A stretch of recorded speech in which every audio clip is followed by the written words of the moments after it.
AutoCAD helper command ашиглах дараагийн нэг алхам нь юу вэ гэхлээр за бид нэр ингээд AutoCAD дээр текст бичээд олон текст бичээд за энэ текстийг нэг шугамд авчрах хэрэг гардаг.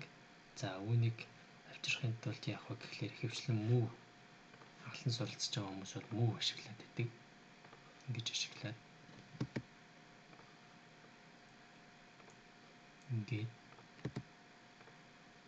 ингээд нэг шугамд ерөнхийдөө ингэж авчраад байдаг. За энэ нь болонгод нэлээд жоохон одоо болох арга байгаа. За үүнийг маш хялбар алхам нь юу вэ гэхлээр text line гэж бичээд enter дарлаа.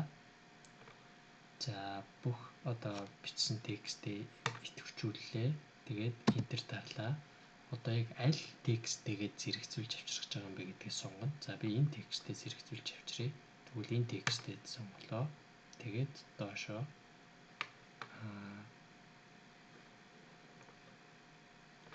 ингээд яг нэг ихнээд авчирч болох нэ гэсэн үг.